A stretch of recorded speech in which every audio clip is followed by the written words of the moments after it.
My first business didn't even have a name. I was 14 years old, a freshman in high school, and I recognized an opportunity. Before math class with kids I didn't know well, I listened to the complaints of those kids upset at having to pay $2 for a giant chocolate chip cookie from the student store. Those kids thought $2 was a crazy price, and I agreed with them, especially when I knew the baking school in our town sold that same dough frozen in batches of 24 for just pennies. With that knowledge, my business was born. My dad took me to the baking school since I wasn't old enough to drive.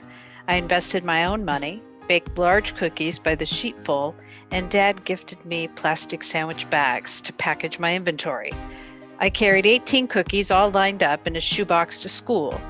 In math class, the cookies sold in the first 10 minutes. I couldn't believe it. I was hooked on owning my business. For the next several weeks, I brought cookies every day, and I sold them all every day. One shoebox grew to 3 boxes every day. I could barely carry my school books to class because shoeboxes of cookies may have been profitable, but they were also very bulky, poorly balanced, and needed to be protected from the rain in the winter. In my mind, I was rich. I was making more money than I'd ever thought possible. My profit margin was high because my expenses were low. And then one morning, quite unexpectedly, I was called from math to the principal's office. I had always been a good kid, and I couldn't imagine the call meant anything bad. In fact, I thought I might be getting an award for my newly discovered business success. Or maybe the principal wanted to introduce me to a business mentor. Or maybe I was going to be asked to talk at the next school assembly about my business ideas. But no, I was wrong.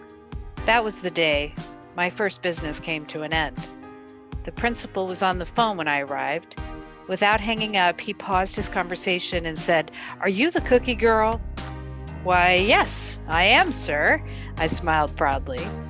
"Yeah, that ends today." And he went back to his phone call. "Excuse me," the principal looked back at me. "I'm actually doing well, so if it's okay," I started to explain. "You're not doing well. What you're doing is undercutting the student store. That's how we pay for our football uniforms. The cookie scheme ends today." With that decree, my first business closed.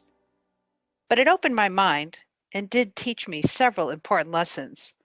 1, school officials were not interested in pushing me forward. 2, anyone can start a business.